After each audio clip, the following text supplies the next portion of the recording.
Good evening, everybody, and welcome once again to the show. I'm Willie Hassel, along with the lovely, the mystical, the mysterious Lynn Nickerson. My goodness. Hello, Willie. How are you?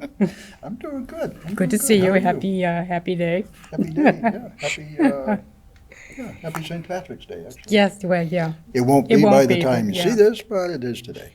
Yeah. So, hey, we have two great guests in the studio tonight. One of my most favorite paranormal topics. I've got a couple that I'm Yeah. really fond of, Yeah. and this is one of them. All right. Well, we have the Paranormal Couple, Yes. the haunted paranormal couple. The Paranormal I Couple forget exactly what you... with haunted Paranormal objects couple. in a Anyway, museum, That's it. something like that. Cody DesBiens and Satori Hawes from TAPS, Ghost Hunters,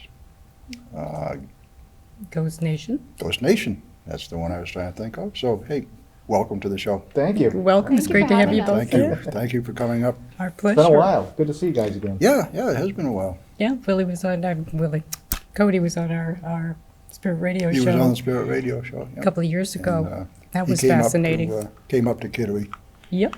but unfortunately had to leave. But I did. I missed And at the out. time, you were focusing on EVPs I was, and yes. Yeah. analysis, I was. and you're still into that. You still incorporate that into what you're doing now, right? Oh yeah, I still love EVP. I still love the whole. It's fascinating. Absolutely, it's so fascinating. I love so you were more or less the scientific-minded guy that. I love the tech. until Yeah. this came along. That's true. That's Well, true. you know, they go hand in hand, really. Oh yeah, yeah. What fascinates me about the EVPs is you've got the physicality of a voice that doesn't exist, and then you've got vibration. So where does the vibration come from? And the same thing with a ghost is you've got clothes on a ghost Yeah. often. Absolutely. And, you know, clothes aren't part of the paranormal. So that leads you to different questions. And I think that the whole idea of EVPs is very intriguing. Oh, absolutely agree. Absolutely agree. We've pulled some really interesting stuff through that format, and it's just so interesting. EVP is one of our favorites because it's Well, something you it's the can't most really authentic. argue with. You know? Right. It's there. It's there. It's not like a photograph or a video that maybe. Right. Yeah, you can hear this. You have to spend a lot of time trying to debunk light anomalies on photos, but the Sure. EVPs usually are pretty solid. Absolutely. And let's get it straight, your whole venue is the Museum of Objects, Oddities, and Curiosities. That's it. And those happen to be, voila, some haunted objects here. It is. Yep. So we wanted to get an idea of how this all came about. Well, why don't you start with the interesting story about meeting Tracy and Okay. how you were trying to get a hold of TAPS? That's right. I Yes. think that's very auspicious what happened there. It is. It is. So I, of course, probably like a lot of other paranormal investigators, wanted to be a part of TAPS, and especially when I found out that they were just one state over from me in Rhode Island, and I, of course, did not know Satori or anybody involved with the group. So I sent an email, like probably anybody else would, a few times, and the answer was always no. Nope. We're not looking for We're not looking for anybody. I was like, oh, okay. So I ended up. Will you ever live that down, Satori? No, probably not. And that was about 10 years ago, you're That was saying? about 10 years ago Okay. now. Jeez, yeah.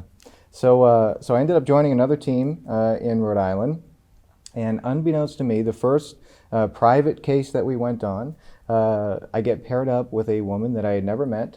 I knew she wasn't part of the team because I had never seen her before, and we hit it off. We did really well together. We got great evidence. Questions were great. We just really worked well together. And by the end of the night, she introduced herself. She says, "Hi, I'm Tracy, and I'm the case manager with TAPS." And I was like, "What?" She goes, "I would love to talk to Jason, Satori's father, and see if you can help us out." And I was like, "Okay, I guess I'm available. I can." I can fit that in. I guess I can do it. I guess I can help you out. So then I ended up joining TAPS, and it's I guess it's any paranormal investigator's dream to have a caseload like that. Wow, So many stroke of emails, luck. and I know just the right place at the right time, I think, and it just works out. It's so strange. So many things in my life have happened that way. It's just very weird. It's very strange. I think everything definitely happens for a reason, Meant and to it be, happens yeah. when it's supposed to happen, I think, Yeah. So yeah, that was We're still waiting, but very we know what ironic. you mean. Yeah. We know some of the famous people, but as far as it goes. Yes, we get to brush collars with them and whatnot. Oh, But that is so cool. yeah. You It's, finally And got what you How wanted. did you happen to meet up? sure. Well, I think our stories differ a little bit. Okay, I'll let so Satori share her story. yes, so a couple years ago, I decided, I've been investigating since I was able to hold a flashlight. I wanted to be like my dad. So And I your was dad is? Jason Hawes, who founded TAPS in 1990. So I wanted to be just like him. I investigated my house as soon Did as I you? was able to. Yeah, I was obsessed, and I wanted to be just like him. So a couple years ago, I don't know how many years ago now, I decided I wanted to be part of the team professionally and help people. And what point, what age were you then? 17?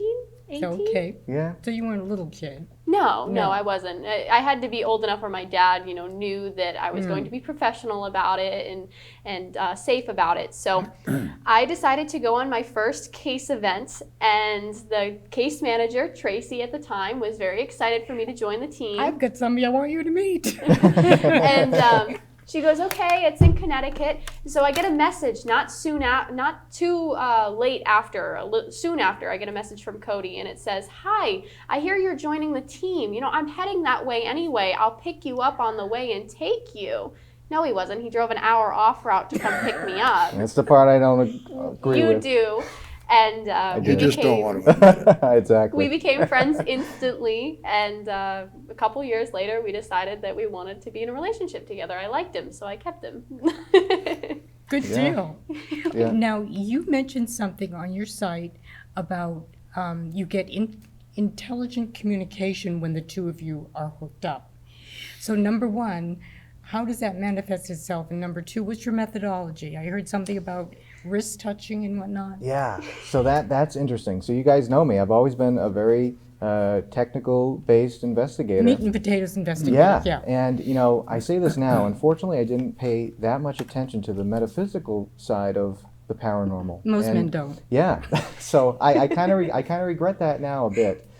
So when I met Satori, some strange stuff started to happen that had never happened before. And the only way I can explain this is I think when certain living energies meet and they fit together like a puzzle piece, I think it kind of flips on that light switch a little brighter to kind of draw this stuff in. I mean, we've all worked with investigators and other people, and you get that feeling that geez, this is a good group of people. I think it's going to be a good night, and then stuff happens. And other times you have other groups of people, and it just doesn't work out, and you can feel that. So Satori and myself, when we started working together, we've always been partnered up since she joined the team, and that's the only time we would get really good evidence. And the first case, we thought it was just a really active location. How footsteps and things A lot like of that. footsteps. Would and, this be John Rogers? This was that was more recently. That was more recent.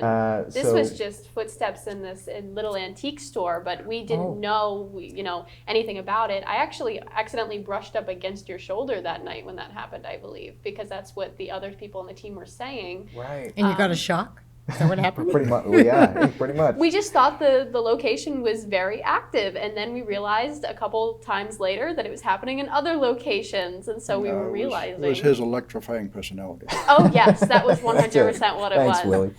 But after a while, we started asking questions and developed this kind of language of communication through the sounds that we were hearing, and we were getting intelligent responses. Right. Okay, so I heard something about you actually hearing something when you're trying to get responses. I mean, Right. other people hear. Oh, Here, So absolutely. things as along well. that line, could you tell us the story of John Rogers? Yeah, so John Rogers, that was another case. So we found over the years, we kept this actually a secret for a 3 couple years, since 2018. because the amount of information we were pulling out of this method or technique, whatever you want to call it, was pretty astounding. When It still we kind got of freaks something, me out. it was 100% accuracy when we did get something. Right, and we talked to so many people about this, and we found that when we hold hands, it definitely elevates whatever's going on. We're not mediums in the sense that we, Not see psychics for what people. you know them Right. to be. Yeah. We're probably just psychic as any other normal person.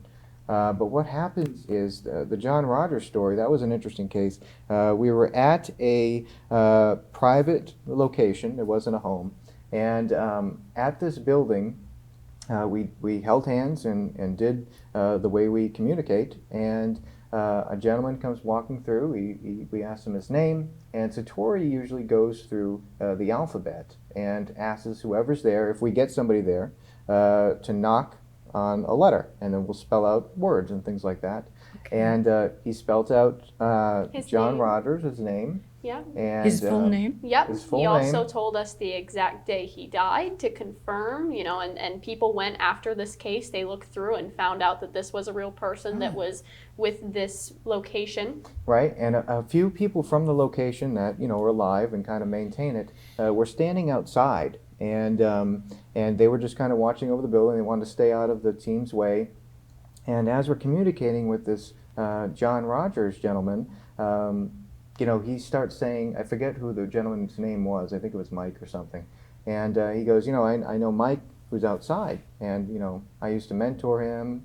And so we're like, okay. So we walk out. Is there a Mike here? He goes, yeah, I'm here. I couldn't remember the name if I tried. Yeah. And he comes walking in, and they start having a conversation back and forth. Mike and John Rogers? Yeah. A living through us, person and yeah. a deceased person were having a And- conversation. Wow, what was the communication? Was he using a letter or was he hearing something? He was using letters. The living gentleman would ask questions, and he would respond. And at one point, they actually asked a trick question because you can never be too careful. Right. So I think they asked, "Do you remember being a policeman?" And he corrected us, and he said, "No, I was a fireman." And then you go look through the documents and found out he was a fireman, and Right. that's what he loved. Yeah. So when this happens, all of these knocks are very loud, Everyone and hears everybody them. in the room Oh, can so he hear was it. knocking. That's what Yes, it was. Okay. yeah, I that's didn't know if you usually- heard voices. Right. That's usually what the form that we ask when we get somebody there. I think because- it saves energy if we Right. were. It does. And it's yeah. something that everybody can hear. You're not just trusting our word for it, and we're not hearing anything, in our minds or anything like that. So it's an interesting thing, and we'd love to meet some other people that could do it, but we just haven't found them yet. Nobody we've talked yet. to. Because you're special. I don't So know. are you both like touching in contact while you're doing this? Yes, it Yeah. has to be some form of contact. Mhm. Right. Okay. Yeah. It's like a battery, and that's the best way, like my family has described it, possibly like a battery, two wires coming together. Yeah. Yeah. It's interesting. Yeah. Usually she holds my hands, but we found that when she holds my wrist, it's a little Yeah, stronger for some very reason, which is sensitive. interesting.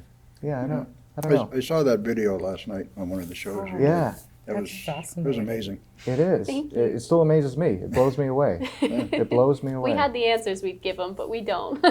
We don't. Wow. So how is it that you embarked on the museum?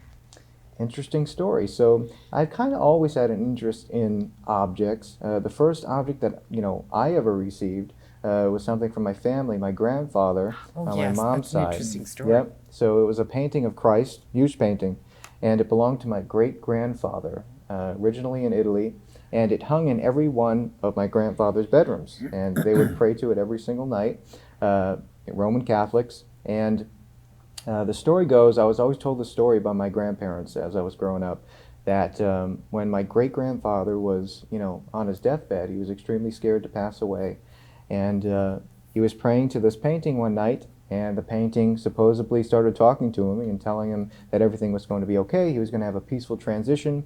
And, after that experience, he was at peace and ended up passing away peacefully. When he did die, it was passed down to my grandfather. And, sometimes I remember being little and walking in on him praying to it. And, he would always tell me that story. And he unfortunately passed away at home as well. And he had a similar experience before he passed. He said that his mother was standing there, and the painting told him that everything was going to be okay. And, his mom was going to help him get to the other side. And he told me that was one of the last things he told me before he passed away. And then once he passed, the painting was given to me, and thankfully it hasn't talked to me yet, which is a good sign. Yeah. So that was kind of my first interest in how is this possible? How could an object communicate like that? So that kind of always hung in my office after that. And when the whole current situation of the world happened, the pandemic, we started really pushing social media because we didn't really have anything else to do. All events were canceled and filming was, not happening. So we started pushing out on different platforms. And we would make different videos and do live streams. And the things that stuck was when we would talk about an object. And so we're like, okay, people like this stuff. Let's start talking about it more. And then it just blew up. People, we gained 100,000 followers No within kidding. 2 months on TikTok. That's and wonderful. It blew up, and people started sending us stuff from around the world. Sometimes with no warning, they would just show up or Right. things like that. Yeah. A little dangerous. A little bit. It Yeah. is, but a good portion. So we're at about 350 items right now, and a good portion of them each have a case file. And we've been able to. We love communicating with whoever owned it previously firsthand. Whether if we can't be there in person, we like to either do it over a video, conference type deal, to just see the person face to face and read their Yeah. emotions and build a Yeah. case file off of that. So every object that comes into the museum, we put it through what we call a quarantine period, Do you? where we kind of watch it for about 2 or 3 weeks just to see what happens. Other people use that methodology too. Yeah. Kind of isolate them and watch. Yep. So 9 times out of 10, nothing happens And we're within not- those 3 weeks. We're not trying to steal objects from people or make sure they can never have them back. We're actually given the nickname the foster home for paranormal I think objects. that's excellent. Because we want to make sure that you still own your object. We're just taking care of it for you if Yeah. you can't. And if someday you want it back, You can have it back. Exactly. Yep. Well, then that's- I've got to ask you, because you don't always know what you're getting. So, how do you guys protect yourselves? Good question. Well, everybody does this differently. Thankfully, we're friends with a lot of different collectors, and I think religion kind of falls in on this as well. It's whatever you believe in. So that's Intention. Right. intentions are everything. So Yeah. Satori's definitely taught me that. Again, the metaphysical side of things I wasn't Very really too familiar important. with. So I have my background growing up as Roman Catholic. So of course, Satori and myself kind of differ when it comes to protecting ourselves. We definitely don't do anything that we're not comfortable with. We're comfortable holding the objects. Some museums aren't. Our friends at the Warren Museum, they like to cover their hands and have a priest come in once a month, which is okay. Our friend, one of our mentors, John Zaffis, he's comfortable with touching his objects. We're comfortable touching our objects. So Satori's more of the crystals and sage. I have and, crystals in my pocket right now. It's a and, good idea. I'm more of the prayer cards and things like that. But since we've been doing this for a while, we're kind of in the middle of it all. We've learned so much about different religions, collecting objects from around the world, and we found that so many of them are very common. They all believe in something good and something bad. A place you go after life. Yeah, Yeah. for the most part. And so I'm kind of in the middle of it all now. We just believe in whatever we believe in. I usually tell people, if you believe that a jug of milk is going to protect you, then believe in that. Set your intentions on that, and it should work. It should work. But the idea, the principle is to ask for protection, some sort of guiding force or something, Sure. whatever, relative to your beliefs, your belief system. Yeah, absolutely. We had Sam Baltrusis on. He's the author of like 13 books of the paranormal. Yep. He was talking about a woman who had 2 haunted dolls, but Interesting. one of them was decidedly unhealthy to be around. Everyone who came in contact with it got sick, and the owner herself wound up getting a blood disease. She won't let go of it, and Sam and I were both thinking that this woman is entranced. She's charmed. Yeah. So have you run across something like that where you almost felt either possession or controlled in some way? Interesting.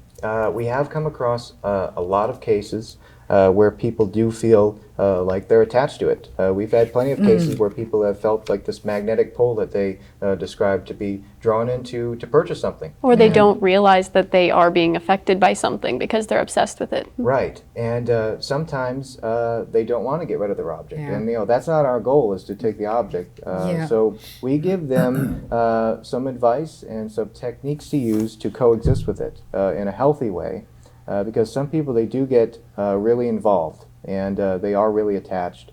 So we usually recommend in those situations that if you are going to keep this, because we can't make you do anything, if you are going to keep this, then keep it in a section of your home that you don't frequently go in, whether it's a basement or a closet, and keep it in there and move it away from your living space so you're not around it often. And usually we found that there's a big decrease in activity when you remove the living element from the object. Yep, they can't feed off of you. Right.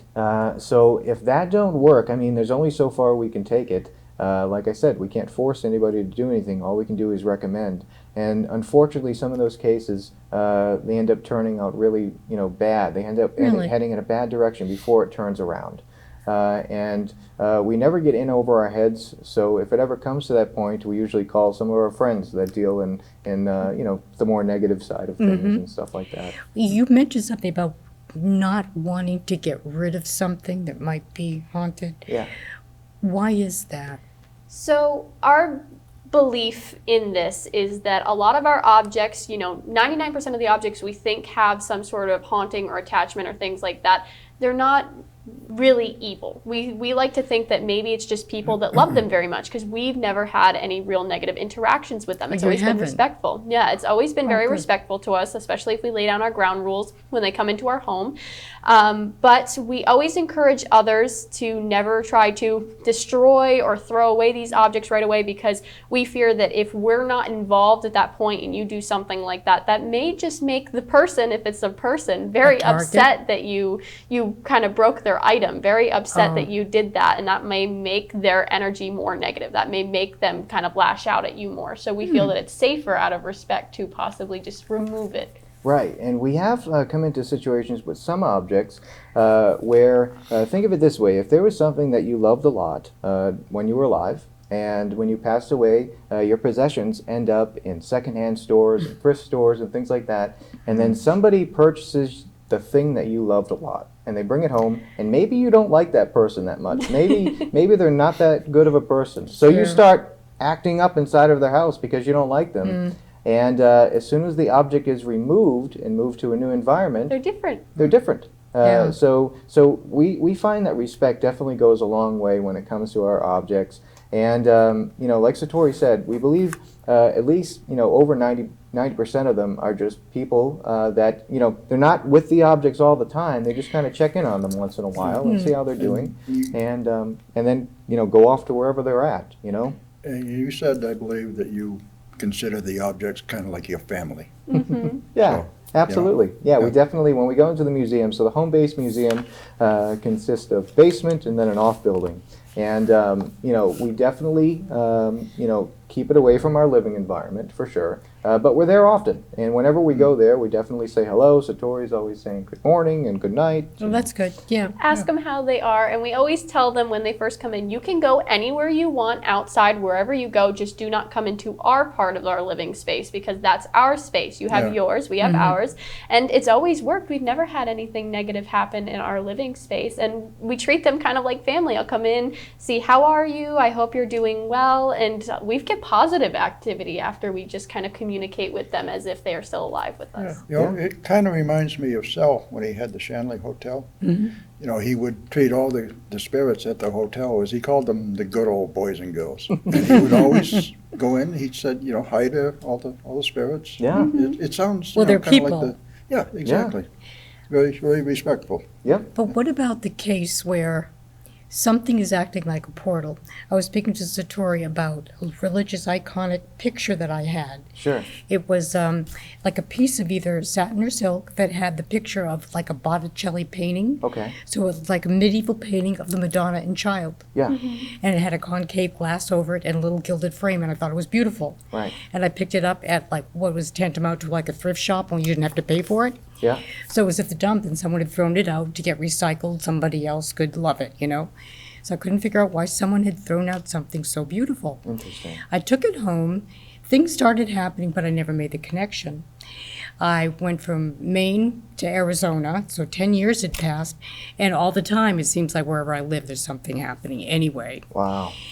And then I went to a witch's ball in Phoenix. Oh, cool. And we got like 10-minute readings free of charge, and this woman said to me, there's something like a painting in your house. I'm thinking, I haven't got any artwork. I really don't know what you mean, but I'll reevaluate this when I go home. She said, get it out. So, at the time I was working at a hotel, and I had a horrible argument with the supervisor. When I came home that night, a ceramic piece of artwork that I had on the wall wasn't there. And I thought, what the heck happened? Nobody broke in. I walked around the foot of the bed, and there it was on the floor, right underneath the painting. Interesting. The hook was still on the wall. Wow. So there was some negative energy. So I had a lot of psychic friends, and I asked them about it. What could possibly be going on here? Yeah. And I got that the picture is acting like a portal, and it's Interesting. allowing negative energy to come in. Yeah. So I did get rid of it. Yeah. I took it to Good. another dump Good. to get it destroyed, Perfect. but I felt I had always thought it was so beautiful, but as time wore on, it was losing its aesthetic sense to me. Yeah. It wasn't as beautiful to me anymore, and I didn't really know why. Yeah. But I would think that I was Interesting. picking up on whatever was negative coming through it. Right. So have you experienced something like that, something that acted as a portal? Sure. I mean, we do have objects that have been used in, different rituals, and Rituals. cults. ceremonies yes. with the intention to bring things through to do what that person wanted it to do. Right. I was thinking it was either that, it had been used in rituals of some kind, or else it was in a family where a lot of bad things had happened, so that it was imbued with this energy. Absolutely. Yeah. So one or the other. We have found cases where people use religious artifacts Yes. as kind of a markery when they're And doing them. repurpose them, and Right, yeah. And I right. think that most likely what happened to this. Very disconcerting because it was so beautiful. Right. That is interesting. So I think you did make a good move. Thank you. I think that's a from- good case to get rid of it, don't yes, you? absolutely. Okay, good. When with those situations, I mean, we have had cases where things sometimes do get worse, but it definitely seems like the activity was contained within that object. It seems that way. So getting rid of it definitely seemed to solve your problem. And with the objects, we do have one specific object from the Bridgewater Triangle that had the intention to possibly bring something negative through, to do something negative to who it was intended for. And we have that in our museum separated from the other objects. With our Yeah. darker objects, we like to put them in a separate room. And for example, like I may put them in a specific case and have an herb circle around them and things like that make me Yep. feel like it's staying in that You box build and a it's barrier. contained. Yep. Because I was going to think, that plexiglass or glass doesn't quite do it for me, but doing the herbal or Right. crystals or stones, Right. I think does it. Yeah. We definitely think that glass isn't going to protect Yeah. anybody. And, we mainly use the glass in cases to protect the objects from living people, Yeah. Yeah. But some people believe that cases will contain things, which is okay. Have you had cases where people would get rid of an object and it comes back? Yes. There was Liza? one, wasn't Yes. there, Liza? Liza. That was Liza that was tell pretty us about it? creepy. Okay. Yeah. I saw the video. Oh yeah. So yeah, she's definitely. If we had to have a top 5 out of the hundreds of objects we have, she would definitely be at the top of the She's list. at the top of the list, and one of the reasons the gentleman, he was suffering a lot. But to quickly sum up the story, we asked him, why didn't you destroy it or get rid of it if it was causing you so tried much to. trouble?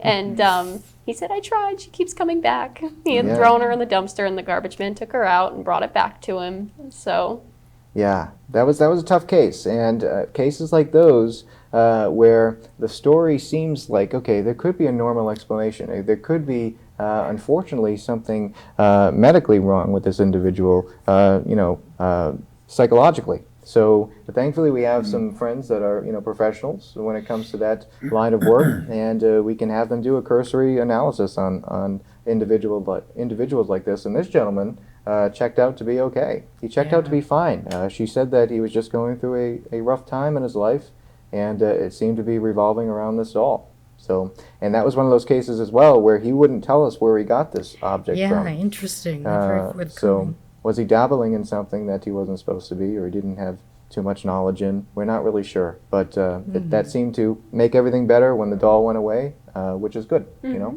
And very interesting what the doll has done since it's been in your museum. Yes, yeah. we can't keep her still. She doesn't play nice with others. We did have her in a doll section, and when we first incorporated her into the museum, and when we went downstairs, because dolls are the big thing thanks to Hollywood. I mean, even if they're not haunted, they're always sent to us. So we put her in that section. We go downstairs, and all the dolls' heads were turned around, or their whole bodies were turned around. And it happened about 3 times until we realized there's one change that happened to make all this happen. So we had to put her on a shelf, and now she just moves around on that shelf on her own. Yeah, we do have, a lot of security cameras throughout the home base museum. And we do catch some stuff, but she's one of the objects that loves to show off in that way and defy literally the laws of physics, going against gravity and lifting herself up. And you got that on film. Yeah, too, we don't have you? we have a few videos like that. I saw one of them. It's not like it just kind of slouches over. Yeah. It actually sits up and adjusts. Right, just adjusts her arms arm and yeah, oh yeah, it's creepy. So yeah, we will have that video playing if anybody comes to the Para Expo on USS Salem. Oh, cool. Yeah, we will have that video playing with Liza there. Yeah. So yeah. And we're just about at the bottom of the hour here, Yeah. almost time. So people are probably wondering what we have on the table here. So when we come back, we will get into some of these haunted objects. Terrific. We will be back in just a couple minutes. Yeah, welcome back to the show. Tonight we have Cody Ray DesBiens and Satori Hawes. And they have brought along some of their items from the Traveling Museum of Haunted Objects, Oddities, and Curiosities. Curiosities. That's the other one. Yeah. It's a mouthful. Everything. It is. So, what have we got here? Well, we kind of took a little from each section, so you kind of get a taste of what the museum is. So this mask here is kind of front and center there. So that mask originated from Africa. It is a original, tribal mask, authentic tribal mask that was brought over to the New Orleans area probably about 25 years ago now by a gentleman. And of course, being investigators, we want to learn about different religions. So I took a couple trips down to New Orleans to learn about voodoo. That was my question going down there. So I wanted to interview this gentleman who owns a shop there, and he happened to be the owner of this mask. And we weren't talking about haunted objects at all or anything like that. And I walk in, I sit down, and he brings out this big cardboard box. And inside of the box was 6 masks that belonged to his ancestors. And this mask was separated from the other 5 for some reason. So, of course, my question was, why is this mask separated, from the other 5? And he goes, well, Because he doesn't like the you others. don't like it. Exactly. Well, he did, yeah. So what happened was, he said that whenever he held this mask in his hand, he would get visions of tribal dancing, and he knew that it was his, belonged to his ancestors, but it really freaked him out for some reason. The whole shop would fill up with this campfire smoke smell that he couldn't explain. He was afraid he was going to start losing business because customers would see shadow people coming in, which was very interesting. So he says, I need this gone, and you can have it. And He said that to you? yeah. So I took it back home to Massachusetts, and these masks, they're made with so much energy and intention. Each mask, the whole purpose of them, when they were being carved, the carver would envision a different god or deity and put all of that intention into its product. And they believe that the wearer of the mask would then embody this god or deity when they're doing their tribal ceremonies. But this mask in particular, we think could be something else. So you can't really see through the eye holes of this mask, which kind of leads us to believe it wasn't really used to, necessarily dance around it with the person wearing it itself. We did some research and found it looks incredibly similar to African death masks. So what they would do is when somebody passed away, this mask would be given to that person, put on that person in a ceremony in the hopes that they would pass on and meet their ancestors on the other side as they should. So that's why you don't really see through the eye holes, because that's not what it was used for. So the intention of passing over and transitioning is definitely put into this mask. How did you find that out? Lots of research. I actually spent, how long did I spend? A long time. Just researching different kinds of masks. And one day I was about to give up. And as I'm looking through, all of a sudden this picture shows up and it looks just like one of these masks, but it has some, difference in the beard, the threading of the beard and things like that. But all of this is similar. And so I'm wondering, why is there some similar qualities to this? And doing research, they stuffed it and put these shells on it and all that, and that was part of their death ceremony. And you could never see through the eyes of it. So if you couldn't see through it, chances are it was a death mask. So I just found as much evidence as possible. Putting it in the museum has been a wild ride. He's in the top 5 most haunted objects also. Okay, so what has happened with that mask? Well, the claims have definitely lived up to their reputation for sure. He's been on the traveling exhibit, pretty much every one we've had.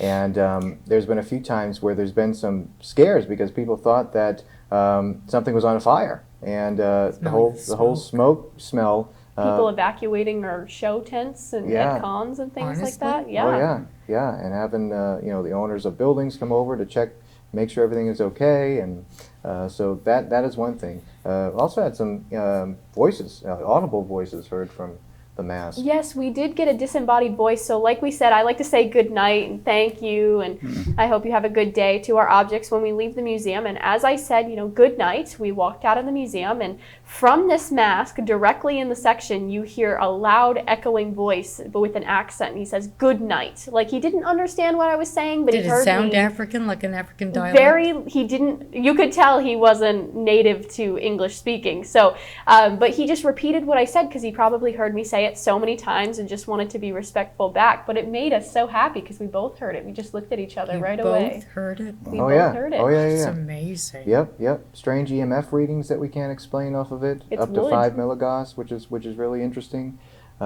Just a lot of odd stuff happening with it. Native Americans too have these masks, and they use them in ceremonies. Sure. And we were talking to Mike Bastine, and And I forgot his first name, Winfield. They wrote a book together, Iroquois Supernatural.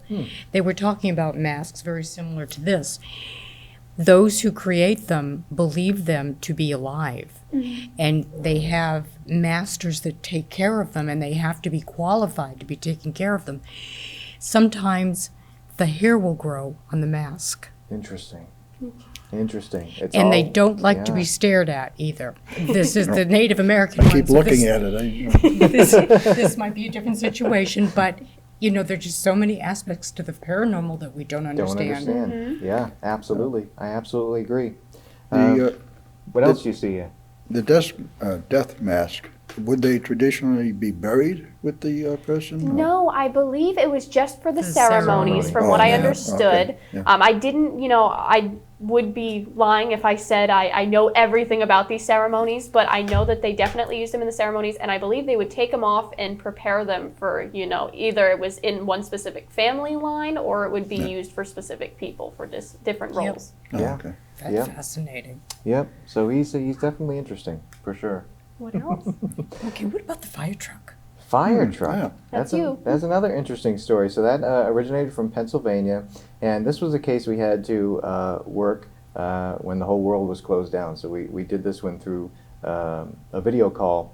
And what happened was, a mother and young son, they were at a church fundraiser in their local town in Pennsylvania, and I believe he was 7 years old. He gets drawn to this fire truck and wants to buy it. So the mother paid the few dollars for it, and they bring it home, and this becomes his go-to toy. This toy he's playing with every single day, and everything is fine. A couple weeks later, the mother starts noticing that it seems like he's having conversations with somebody who's not there, and she just left it alone as an imaginary friend. And then one day, her son comes running over to her, hysterical, crying, saying that there's a very sick boy that is around the fire truck, and he's wearing a dress. He's wearing a white dress with blue polka dots, which we thought, well, that's very descriptive. Hospital Johnny? Exactly. So we had a chance to interview the young gentleman with his mother's permission, and he was giving medical details that I knew from my previous medical things that I've gone through with cancer. And he said that he saw that he had something on his chest, which reminded me of a port. I had one when I was sick. So he was saying things that he shouldn't have known. Yeah. And it seems like it only would happen whenever he would play with the fire truck. So we asked the mother to do an experiment. He was getting kind of scared to play with it at this point. So we said, okay, leave it in the house, keep it in the playroom, but put it on a shelf so he can't reach it, and just leave it in the vicinity and see if that spirit of the boy comes. And we did that for a couple weeks, and the spirit never came back. So we believe this is one of those occurrences where this acts as a trigger to kind of bring out that spirit. The other thing was we asked, can you call the church and see where they got, maybe they know where they got the donation of the fire truck from. So she called and said, the person at the church said that they didn't know for sure where it had come from, but a lot of toys had been donated by one of the local children's hospitals in the area that were getting rid of their toys and replacing them with updated ones. So could that be where it came from? It definitely fits the story. I would like to believe that. So everything has gone back to normal in that home. And, we think that, the spirit of this little boy probably won't, come out unless a child is playing with the truck. So we don't think, he's stuck in the truck or attached to it, all the time. We think he's, probably in a good place somewhere. But when he sees the truck being played with, he probably comes out and checks in on it, Especially with the child, I'm sure he feels some sort of empathy with another child. Yeah, exactly. Yeah. That's powerful. Yeah, yep. So that's that story. I have a couple of dolls here. We do.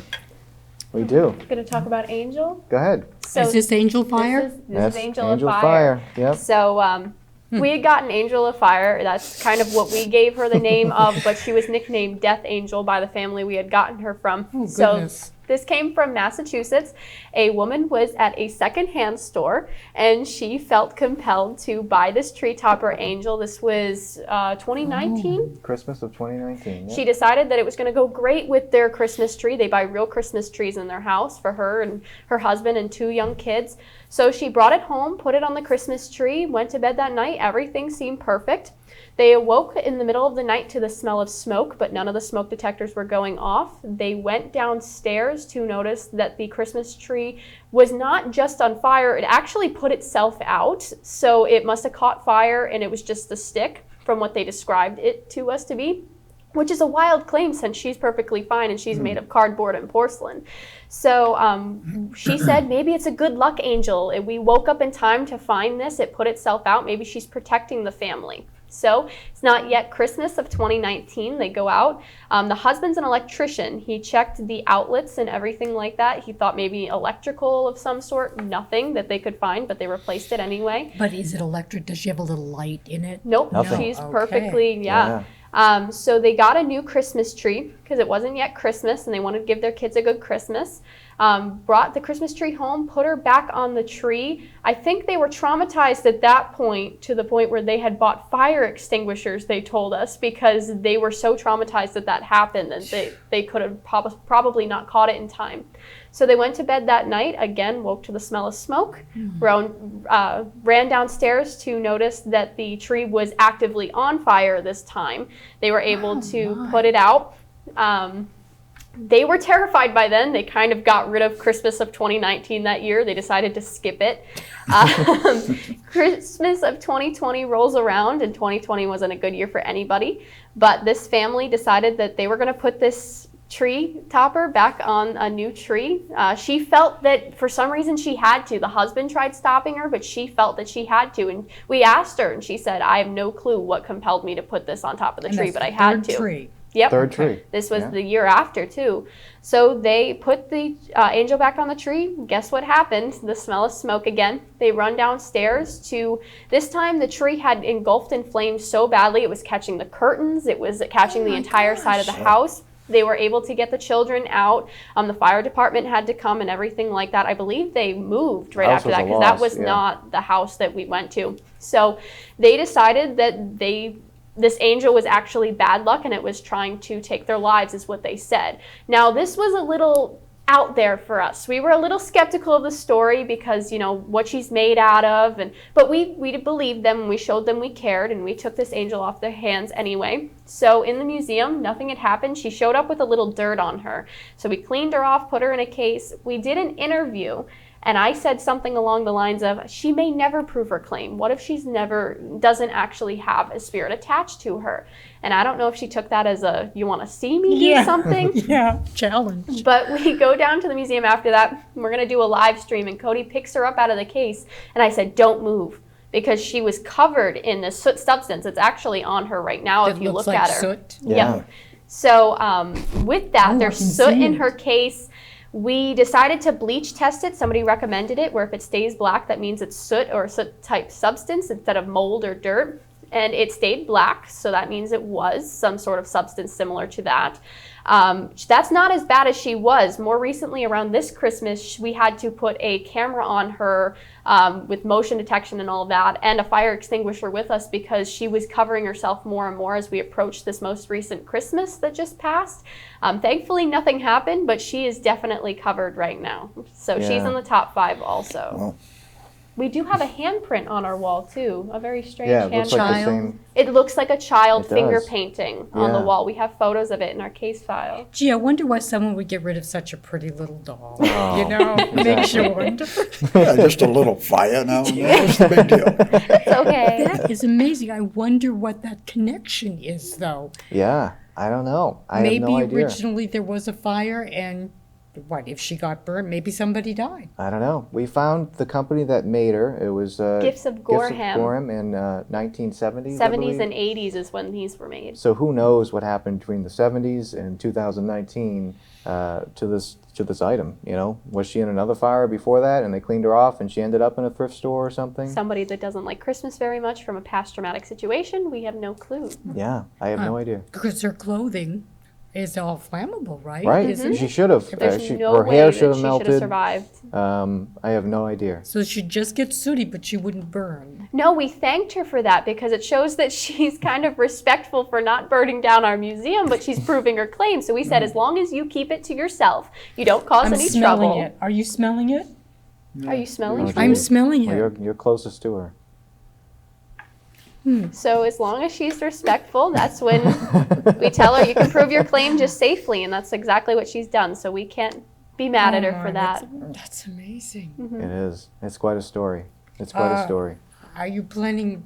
Do they want it back? Are you planning on Nope. keeping it? No, they don't Nope, want they it do back. not want Gee, it I had, why? I had asked how it ended up in their new house. So what happened was after the last fire, I guess after it was put out, the firemen let them go in and take belongings that were salvageable, and the mother She was took the there. angel, and Put it I in don't a think the bag family and- knew. And then once it got to the new house, like the family had like a family discussion. It was like, this thing has to go. This Just thing in a has to go. bag, just give it to The her. rest of the family knew that the angel was the cause of all this, and the mother was finally starting to realize that maybe the angel wasn't trying to protect them, but it was the cause of all of this. So Another case of maybe being enchanted. yeah, Mm-hmm. exactly. A spell cast or something. But why? Yeah. Yeah. Fascinating. Yeah. So are you guys planning on keeping it? I like her. Yeah, we like her. How This- long have you had? Since 20, 20, early 2020. Yeah, this was Oh, this so you've past had it Christmas. for a while, yeah, yeah. this past Christmas was the first Christmas away from her family, and That's when all she the acted soot up. happened. Yeah. So are you still calling her the angel of death? We call her Angel of Fire, Fire now. because Fire. technically Okay. she I like hasn't taken a life Yeah. that we've That you know obviously of. known of. Yeah. So we are just being respectful, call her Angel of Fire, and I think she likes that. Could you Hope so. smell the smoke, Willie? No. It's fading now. Well, there's Interesting. 2 items. Which Yeah, do you could think be- it was could be the her? Or do you mask think or it her. was the mask? Yeah, two One of the them. two. I'm thinking it was the doll because I was staring at her. Could have very well been. But it could have been either. Yeah. So what about this one? Okay. Little the clown there. So this one, a gentleman lived alone in a condo, and he was at a marketplace, and he's drawn in. He has that magnetic pull. He doesn't really like clowns. After the whole case was over, I asked him, again, one of the questions we asked, why did you purchase this? He goes, I have no idea. I don't like clowns, but something told me I had to have it. I thought it looked nice. So he lives alone. He brings it home, places it on his nightstand table in his bedroom, goes to sleep that night, and is awoken by what he described as a loud maniacal laughing coming from everywhere but from nowhere at the same time. Every time he thought it was coming from one direction, it would start up in another direction. Absolutely freaks him out. He does not like the paranormal at all. He jumps out of bed, grabs his keys, and drives 45 minutes away to his brother's house and starts pounding on the door to let him in. And finally, the brother thinks he's crazy, but lets him in. You missed the part where he slid at him. Oh yeah, the clown. Yeah. So after this laughing happened, the clown started sliding on the bedstand table Supposedly it towards him. slid towards him. Yeah. So that absolutely freaked him out. So finally convinces the brother to let him in, and he spends the night and refuses to go back home until the brother goes and takes the clown out. And so finally he did. He wanted him out of his house at that point. So the brother goes in, grabs a T-shirt out of the brother's closet, wraps it up, places it on the front steps, and we get a phone call to come pick it up. And that was one of those objects where we find that there's an acclimation period when it goes to a new location. It didn't do anything for about a year. Really? And then about a year later, it started swiveling inside of its dome by itself. Just a little bit. Yeah. How is it positioned? Is it like glued or So it's freestanding. Is freestanding? Yep, yep. So it's made of glass or porcelain, one of the two. I think it's glass. And is yeah. it German?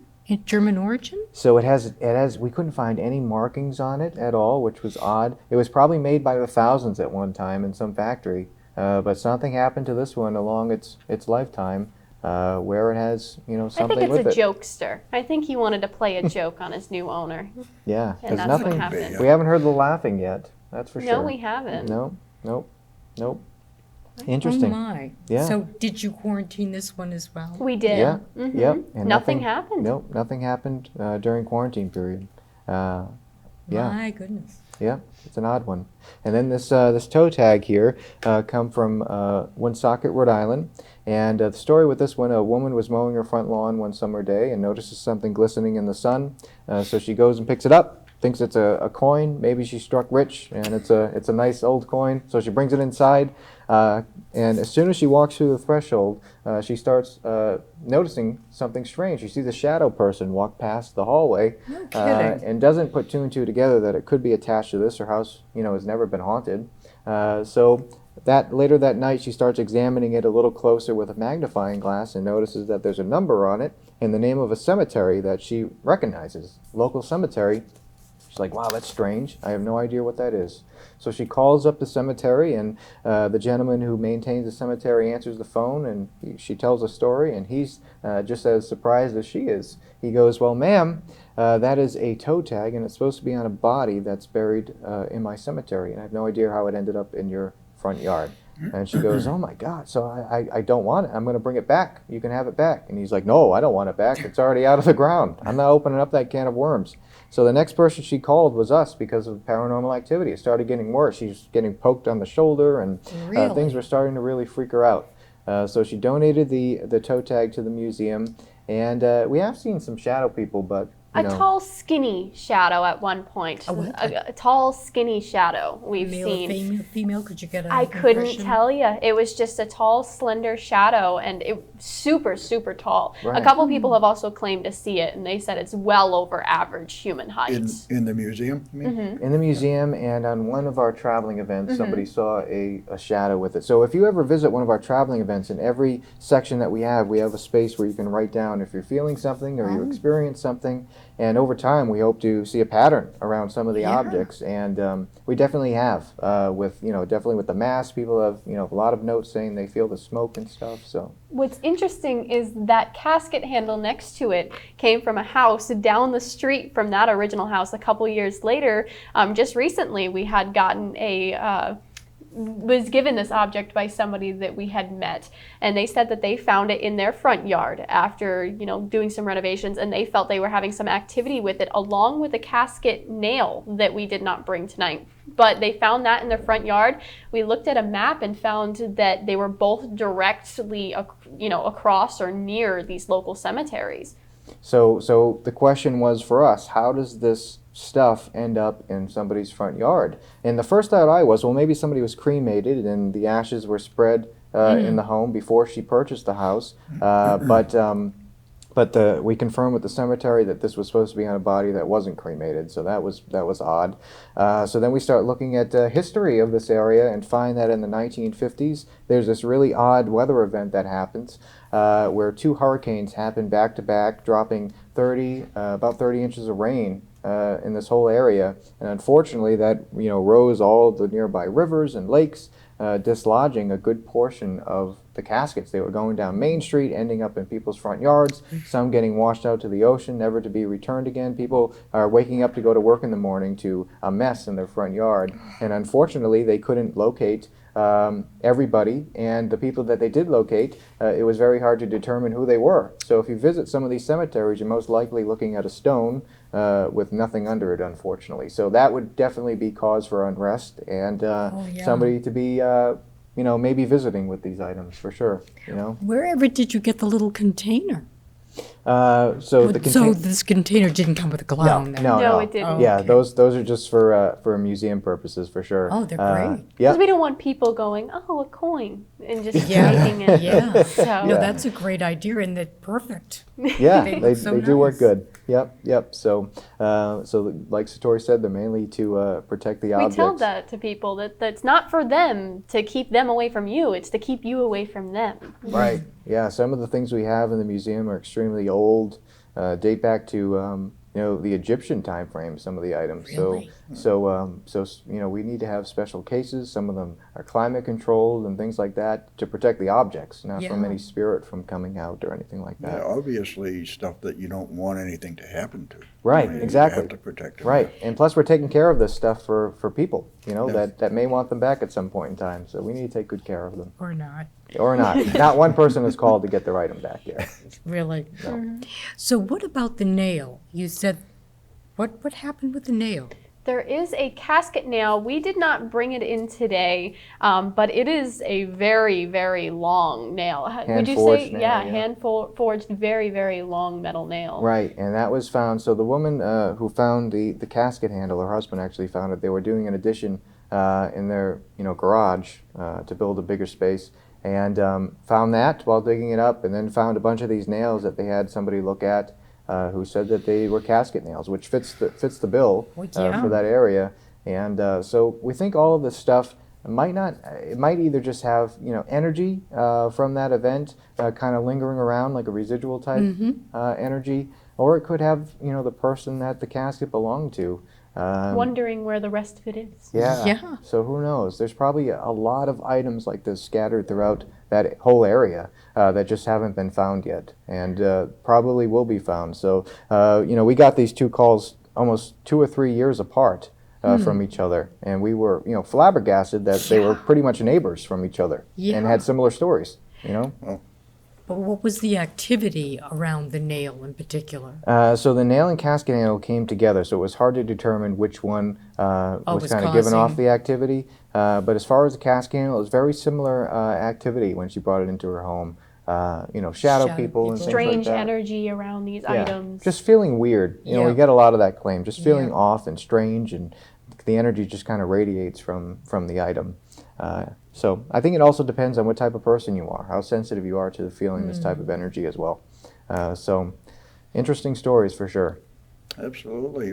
We thank you for bringing these items with you. Thank you. Absolutely. We're running short on time. Goes by fast. Anything coming up that you wanna mention? Sure. So we're always doing different events. If you follow us on social media or anything like that, you can definitely check them out. I know our website is paranormalcouple.com. And we're a paranormal couple on any social media. Yep, and we'll definitely be at the Para Expo and USS Salem there. Exciting. And we'll have a whole room of objects there, so probably close to 50 to 60 objects we'll bring to that. If we can fit that many. If we can fit that many in that room, I'm going to do my best. So yeah, and you'll be able to read the stories of each one. Each one has displays and things like that. So Wow, I'm really looking forward to that. yeah. very I can't cool. wait to Very see cool. them. Yep. So thanhanks for having us on. Thank for you sure. for having us. Oh, it's been Thank a you very pleasure. much for coming all the way up here. Oh, it's a We pleasure. appreciate it. Yep. Great. Any final thoughts? I don't believe so. I just want people to know that there's a lot of misconceptions when it comes to haunted objects. Not everything is evil or demonic. Yeah.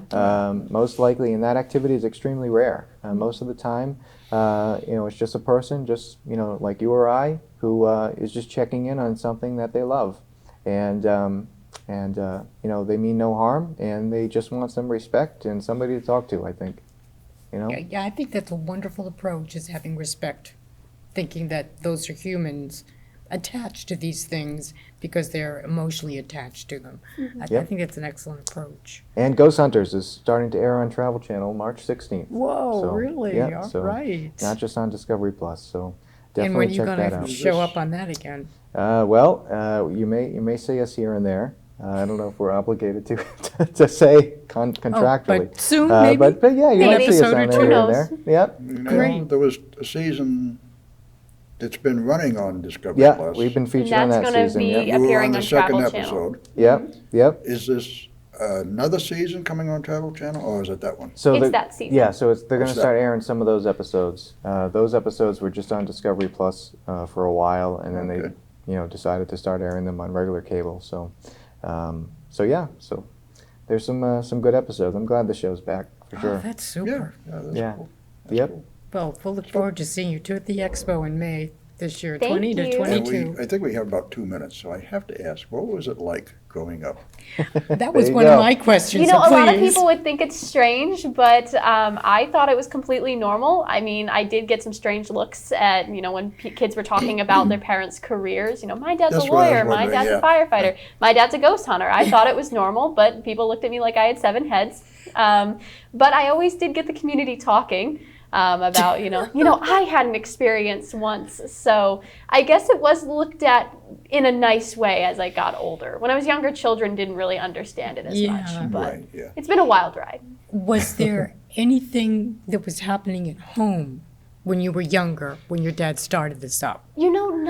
Not too much, mostly because my mom always told him, don't bring work home with you. And he always told the spirits, I have 6 kids at home, be careful. You should be afraid coming home with me. So nothing ever really did, but I was never closed off to the possibility of the paranormal. So sometimes Okay. I would have experiences because I never knew it to be anything but real. So maybe some sensitivities like that as a child. Did you have any nightmares? Honestly, not too much. Sometimes I would have nightmares, but it was mostly just regular dreams of me worrying while my dad's out working or Okay. things like that. Pretty usual. Did you ever feel any connection with ETs during this period? Or was it like a completely different category that you never... I don't know. Maybe you did. Maybe I did and I just don't remember it, That's always a possibility. I'm finding that there's more and more connection now between There is. investigations with ETs being there and incensed. Oh yeah. So I was wondering if maybe you picked up on that because I have seen a couple of things as a child, Really? ET-wise, yeah. Interesting. I knew at 10, I'm saying this on public television, Yes, you are. yeah, For I the whole know. world to hear. Yeah, at the age of 10 that there were ETs, that we weren't alone Wow. because Yeah. I saw them. There's so many more reports coming out. I believe. Yeah. Yeah. I oh, believe actually- 100%. 100%. 100% that there's something else out there.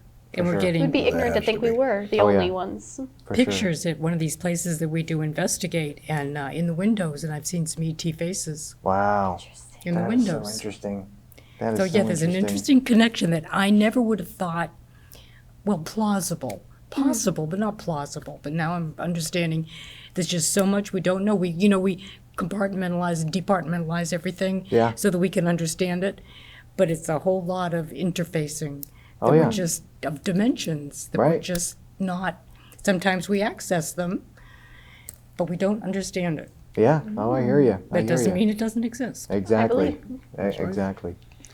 All right, well, Cody, Satori, thank you very much. You want to give out your website again one more time? Sure. It's paranormalcouple.com or theparanormalcouple.com. At least they're the same place. So either one. And Facebook, you've got a Facebook Yep. page. Paranormal Couples Haunted Museum on Facebook, and TikTok's the Paranormal Couple, Instagram the Paranormal Couple. You'll find us. Yeah, I got to check out TikTok. You're not hiding. No, we're not. Yep. Send us a message and say hello. We'll answer you. Say Okay, hi. we'll do that. Well, thank you again. Absolutely. And we Thank look you forward guys. to seeing you in May. It's going to be May, great. Thank It's May going to be a lot of 21 fun. and 22 on the USS Salem in Quincy. It's going to be fun. Thank It is. you. It's going to be a great event. Great. Thanks for having us. Okay, thank you. And that That's takes it. care of another show. Yes, and thank you everyone for watching. Okay.